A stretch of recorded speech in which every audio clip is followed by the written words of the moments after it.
Bienvenidos, vamos a proceder a la presentación de un libro dedicado a un gran personaje y a una gran raza que es los mandalorianos. Este libro, escrito por Javier Peinado, narra la historia para todos los que hemos vivido la saga desde sus inicios, del fandom desde que salió Boba Fett en el Special Edition de Star Wars hasta hoy en día.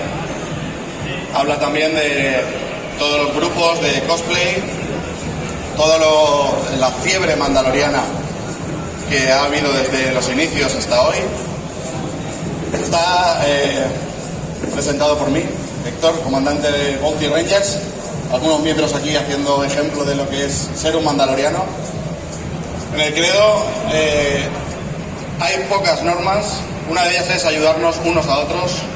Y obviamente no podíamos dejar pasar la oportunidad de ayudar a este compañero que ha hecho este pedazo de libro contando con todos nosotros. Y ahora podéis ver el streaming. No puede ser un directo porque el autor está en Nueva York y por problemas técnicos pues va a tener que ser un streaming pregrabado. Poco más. Este es el camino. Muchas gracias. Ya puedo aplaudir. ¡Au! ¡Au!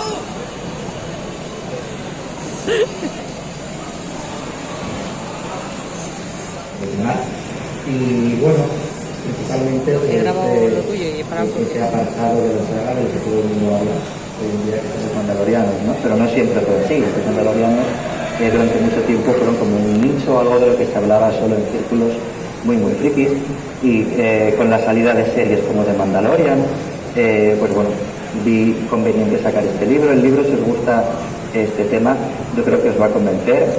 Hablo un poco de todo, desde el origen de los mandalorianos con Boba Fett hasta la tremenda influencia que ha tenido en el público mainstream, ¿no? En la cultura popular, no solamente de fans de la saga, sino de todo el mundo, gracias a The Mandalorian. Repaso un poco pues los principales acontecimientos, cronología, personajes, tecnología de estos soldados, de esta gente, en libros, en novelas, en cómics, de videojuegos, todo aquel universo expandido, maravilloso, esas historias que tuvimos pues entre el 76 hasta que Disney reestructuró todo y lo convirtió en leyendas, y lo reúno en este libro. Entonces, bueno, podéis preguntar, ¿qué me está este tío contando de este libro en DreamHack? ¿Qué pega esto aquí? Bueno, tenéis parte de razón. Lo que pasa es que, como he comentado, esta presencia de los mandalorianos en la cultura popular no solamente la tenemos por el cine o por las series de televisión, pues como Clone Wars, como Rebels, como Mandalorian, que es lo que llevó a este gran boom, ¿no? Sino también videojuegos. Estamos en DreamHack, aquí lo que mandan son los videojuegos y también manda el cosplay. Esto me lleva un poco a enlazar con el gran patrocinador de esta pequeña actividad, a quien seguro que conocéis ya, seguro que habéis estado ya en el stand, lo tenéis aquí abajo, Bounty Rangers, esta impresionante organización de cosplay, que ya digo, seguro que ya lo habéis visto, si lleváis un rato ya por DreamHack, porque es alucinante lo que hacen, es alucinante el nivel de recreación y de detalle que hacen, no solamente sobre Mandalorianos de Star Wars, sino sobre otras sagas de la cultura popular, y ellos han sido los responsables de apoyar este proyecto, de ayudar a promocionar este libro y de que sea una realidad que yo os puedo traer aquí en unos pocos minutos en DreamHack. Ya que estamos agradeciendo, también quiero agradecer, lo veis abajo, a Karke Studios. Karke es un buen colega mío, un gran streamer, muy majete. Yo no soy streamer, yo no tengo ni idea de estas cosas. Todo esto que veis aquí me ha ayudado Karke Studios a montarlo con el OBS, porque yo no tenía ni idea. Yo soy muy de la vieja escuela, yo escribo libros, escribo artículos, soy muy old school, y él se encargó un poco de adaptar mis necesidades, lo que yo quería hacer, y darle una forma bonita para un evento pues, de este calado. Entonces os recomiendo buscarle en Twitch, en Karke Studios, también tiene el handle de Karke DJ en algunos sitios, y es muy buen streamer, tiene contenido de calidad de Star Wars, de Jurassic Park, tiene partidas de Among Us, es bastante entretenido y yo lo recomiendo. Y por último, de Hot Books, evidentemente, porque es la editorial que ha publicado este libro, ya hablaremos más tarde de ello. Pero nada, simplemente quería un poco aprovechar esta ventana, esta ocasión, para hablaros de este libro desde el punto de vista de algo que evidentemente nos gusta mucho a todos los que estamos aquí ahora mismo, que son los videojuegos. ¿Cómo han entrado los mandalorianos en los videojuegos? Vamos a hablar un poco de ello. Aquí tenéis la introducción del libro, Este es el camino del fenómeno mandaloriano, es la primera página. ¿Por qué este autobombo? Bueno, es un poco necesario porque a la derecha ves algunas imágenes mías, bastante más joven, dando una charla en una pequeña gran convención de fans, la FIFIMAD, que se suele celebrar en Fuenlabrada, en Madrid, pero no sé si se ve en este póster que tengo aquí, la edición de 2010 tuvo lugar en Pinto, también en Madrid. Yo coorganizaba esta organización como miembro del club de fans de Star Wars Madrid, y aproveché esta ocasión un poco para testar las aguas, ¿no? Como se dice, crear una presentación sobre esta gran pasión sobre los mandalorianos. Bueno, esto es algo que hoy en día puede parecer un poco normal, porque está en todas partes, ¿no? Din Djarin, Grogu, Mandalorian, Bo-Katan, se habla del libro, este libro trata sobre esto, cómo no siempre esto fue así. Y los que tenemos una edad, esto lo sabemos. En aquellos días, en 2010, pues bueno, no había mucha gente como yo que decidiera darse este curro, esta matada de reunir todo lo que se sabía de los mandalorianos hasta hasta el mismo 2010, sí, estaban las precuelas, estaba Jango Fett y los clones, pero no mucha gente sabía que había novelas, había cómics, había videojuegos, donde la armadura mandaloriana era importante. Entonces, esta introducción hablo un poco de ello. Y esto me lleva a esto. Eso no está. Estaréis pensando, vamos, podéis reír si queréis, esto es un PowerPoint, ¿qué hace un PowerPoint? Correcto. Esto es un PowerPoint, esto es una exclusiva que os traigo, esto yo no creo que lo enseñe a nadie más, esto no está en el libro del fenómeno mandaloriano. Esto es, digamos, las tripas, el germen que dio paso al libro. Esto es de lo que hablé anteriormente, en la página anterior. Este PowerPoint es lo que enseñé a los asistentes de aquella FIFIMAD en 2010. Y sí, en aquellos días pues usábamos PowerPoint y a correr, y ya está. Yo esto no lo he tocado, estos textos, estas fotos son de mi yo de 2010. Son muy mejorables, evidentemente, pero ya que estamos en DreamHack quería traeros esto, quería traeros un poco esta exclusiva, este contenido adicional que no está presente en el libro y que está dedicado a videojuegos. Y aquí comentaba un poquito, claro, esto era antes de Din Djarin y de todo esto. Aquí estaban Boba Fett, Jango Fett y los 3 o 4 mandalorianos que estaban en novelas y cómics, ¿no? Entonces, pues bueno, aquí podéis ver un poco un resumen de cómo en el videojuego de El Imperio Contraataca de la Super Nintendo, o el Cerebro de la Bestia, que le llamamos así, ¿no?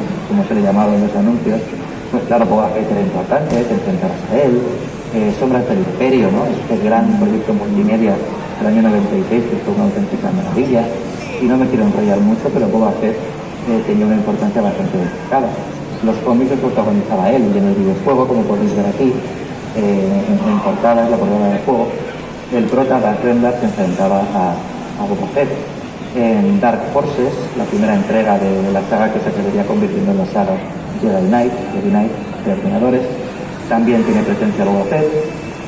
En juegos un poco más minoritarios, ¿no? Como el ajedrez que tenemos aquí y el Yoda Story, que era un juego mítico. A lo mejor los más mayores recordáis el Yoda Story, que era un juego de escritorio, no había ni que instalarlo, era una maravilla. Y estaba Boba Fett ahí también. Pero claro, luego ya vamos avanzando, tenemos pues, la PlayStation, las consolas de 32 bits, y aquel recordado, para bien y para mal, yo le tengo cariño, el Masters of Terascasi, este videojuego que era, yo creo que el primer juego de lucha de Star Wars, ¿no? Que podías enfrentarte cuerpo a cuerpo con personajes de la saga, y claro, evidentemente Boba Fett tenía que estar ahí, pero también estaba Yoda-Cast. Yoda-Cast es un mandaloriano, entre comillas, realmente es un recompensas que porta una armadura mandaloriana que hace pasar por Boba en varias ocasiones, pero bueno, vamos a aceptarlo como mandaloriano entre comillas, y estamos como personaje oculto en este videojuego, así es controlarlo, lo cual es bastante curioso. Seguimos con la saga Jedi Knight. Esta imagen que tenéis ahí en pequeñito, no sé si habéis jugado alguna vez a la recreativa de la trilogía de Star Wars, inolvidable, agarrabas el joystick como si fuera un sable de luz y te enfrentabas a Boba Fett en el retorno del Imperio, los diversos disparos, una maravilla. Como digo, este PowerPoint iba de todo un poco, pero he seleccionado un poquito de la zona de videojuegos para un poco introducirlo antes de pasar al libro. Claro, llegamos al episodio 2 del año 2002 tenemos a Jango Fett, la locura mandaloriana. Recordamos que en las películas aún no se menciona la palabra mandaloriano, con lo cual tiene bastante más mérito que cuando llegó Din Djarin hace unos pocos años, la palabra mandaloriano tomara al mundo por sorpresa. Porque sí, los fans sabíamos que Boba llevaba armadura mandaloriana, que Jango Fett era un mandaloriano, pero no lo menciona en las películas. Y en aquellos años la inmensa mayoría de fans se nutrían de las películas, como es evidente. No hacían como yo de escarbar en cómics, novelas, videojuegos. Pero bueno, el tema es que 2002 fue un año importante, claro. Tuvimos este gran juego, el Bounty Hunter, para GameCube y Xbox, en el que podíamos por fin manejar un mandaloriano, ¿no? Meternos en armadura mandaloriana. El Jedi Starfighter, podías manejar al Esclavo 1, la nave de Jango Fett, y realmente fue de las primeras apariciones de Jango, ya no digo en los escondidos, sino en la saga en general.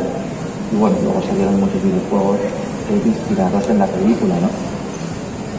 Claro, 2003 fue el gran año del universo expandido, el gran año del material de Star Wars no canónico, paralelo a las películas, pero que tenía una calidad impresionante. En 2003 tuvimos el mítico KOTOR, Knights of the Old Republic, Caballeros de la Antigua República. Este juego lo cambió todo, y como digo, no me quiero enrollar, pero como podéis ver en las imágenes, o si habéis podido jugar este gran juego, sabéis que los mandalorianos son muy importantes. De hecho, las guerras mandalorianas son un conflicto que ya ha terminado cuando empieza el juego, pero están siempre de fondo.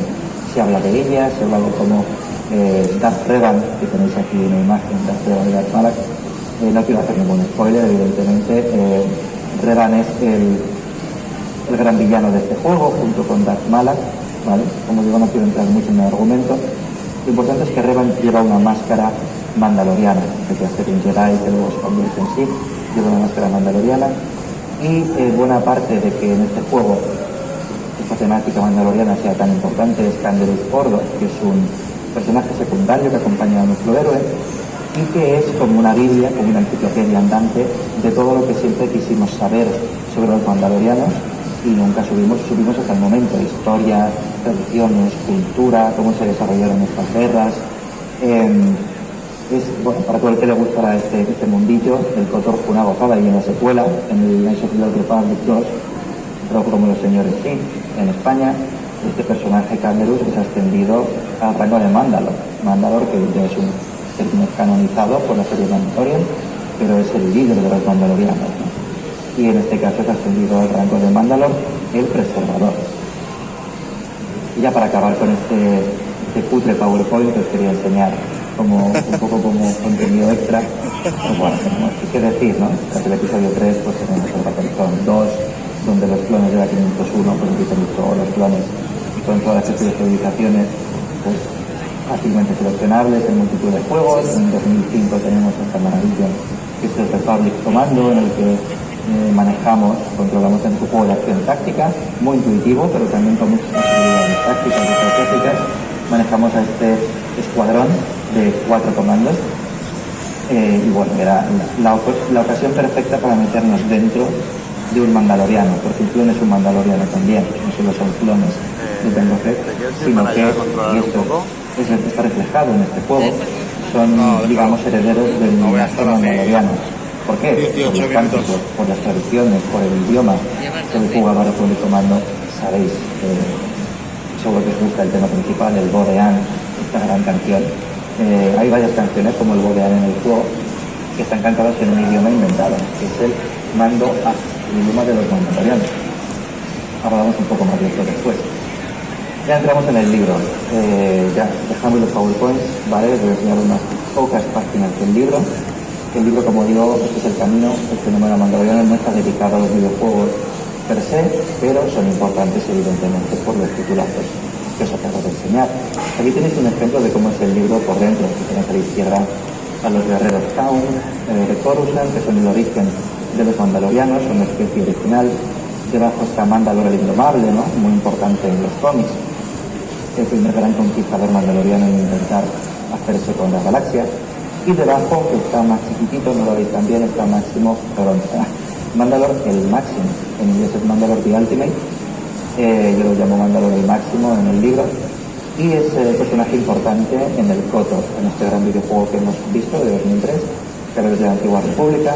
es quien da inicio a las guerras mandalorianas, pero es el gran adversario al que se enfrenta Darth Revan, a quien tenéis aquí a la derecha, en una viñeta de los cómics del mismo título, El Caballero de la Antigua República, y debajo, como os comentaba, en la secuela, Canderous Tordo, personaje muy importante que es reconocido en consecuencia como Mandalor el Preservador. Y aquí tenemos una página importante del libro. El libro se ha dividido en varios capítulos, como es lógico, y este me gusta mucho, es la tradición mandaloriana. Lo he dicho, si queréis saberlo todo sobre cómo vive esta gente, por supuesto, un universo ficticio pero muy bien desarrollado, tradiciones, cultura, mitología, incluso gastronomía, todo esto lo refleja en el libro gracias al trabajo de dos personas muy importantes en la saga de Star Wars y muy desconocidas también. Una es Karen Traviss y otro es Adel Peña. Son dos escritores, dos expertos en el universo expandido, que se encargaron a lo largo de los años de desarrollar esta mitología. Se encargaron por ejemplo, Travis se basó en la civilización celta para crear una mitología ficticia, pero muy creíble y muy realista. Un poco cómo viven, a qué se dedican, cómo luchan, cuáles son sus códigos de honor. Entre Travis y Peña se encargaron en varios artículos de desarrollar esto. Y veis aquí en esta página, a la izquierda del juego que tengo yo, del Caballero de la Antigua República, fotos de mi colección, una novela previa al Republic Commando, Hard Contact. Aquí fue donde Karen Traviss empezó un poco a desarrollar toda esta mitología mandaloriana, que se perdería con el canon, pero que de momento la tenemos ahí en estos relatos. Y de ahí viene un poco porque en el Republic Commando tenemos cánticos mandalorianos, tenemos este lenguaje inventado. Es un lenguaje inventado por el compositor Jesse Harlin, que inventó la letra de Bodean, entre otras canciones de este videojuego, y Karen Traviss se encargó de perfeccionarla. El idioma Mando A. El idioma es muy friki, igual que el Klingon o que el Navi o cualquier otro lenguaje inventado de este universo de ficción. Está desarrollado, tiene gramática, tiene pronunciación, tiene sus verbos, es bastante interesante, la verdad. Esto es un poco un ejemplo de a qué nivel de especialización lingüística ha llegado todo esto, porque en el canon de momento no lo vemos, pero tenemos este maravilloso universo expandido paralelo en el que sí que lo tenemos. Lo dicho, aquí tenemos más páginas del libro con el Republic Commando, y abajo tenéis una imagen del Old Republic. Evidentemente este juego no lo pude tratar en 2010 porque no existía, ¿no? En aquellos años teníamos un KOTOR 3, pero al final lo que llegó fue algo mucho mejor, fue este gran MMORPG, este inmenso videojuego online de rol multijugador masivo. Me ha salido en la primera, bien. Y los mandalorianos son importantes, evidentemente, ¿no? Como en todo KOTOR. Y aquí tenemos a Arthur Flock. Arthur Flock, sí, es Mandalor el Vindicado, personaje que con su armadura, una armadura bastante llamativa. Los diseños de esta era de los Republic son bastante espectaculares, y los mandalorianos se beneficiaron bastante de ellos. Fijaos, compararlo con la página de la derecha, con estos diseños más clásicos, ¿no? Abajo tenéis a Mandalor el Indomable con un hacha de mitosaurio luchando contra, creo que es Ulises Broma, en los cómics de Relatos de los Jedi de 95. Cómo cambia la estética, pero se mantienen elementos comunes, se mantiene el casco con el visor en forma de C. Y aquí arriba a la izquierda lo mismo, siguiendo con el Old Republic, con el Thor, tenemos a Shae Vizla, Mandalor, la vengadora, la destructora es otra. Hay algunas mujeres que ocupan el cargo de Mandalor, como Bo-Katan, por ejemplo, pero Shae Vizla, que no tiene nada que ver con los Vizla, el Mandalorian, etcétera, Vizla, es Mandalor la vengadora. Y aquí tenéis un poco en estas páginas, no se lee muy bien, pero hablo del Bounty Hunter, el juego de Jango Fett del que hablo anteriormente, cómo se relaciona, ¿no?, con las viñetas del Jango Fett temporada de caza, unos cómics estupendos de Ramón Escobar y Raúl Jiménez. Pero en fin, esto ya sería hablar de los cómics y no quiero enrollarme, estamos hablando de videojuegos y de cosplays. Os comentaba antes, DreamHack no solo es de videojuegos, no es cosplay. Sí, voy a repetirlo una vez más. Echar un vistazo al stand de Bounty Ranger porque es maravilloso. Tienen unos cosplays y un nivel de detalle mucho mejor que el de este hombre. Vamos a ser justos también. Este hombre es un fan ruso que hizo uno de los primeros cosplays de Din Djarin cuando salió la serie, entonces sí, no es muy espectacular, no es muy detallado comparado con lo que vemos hoy en día. Pero es que lo importante de este fandaloriano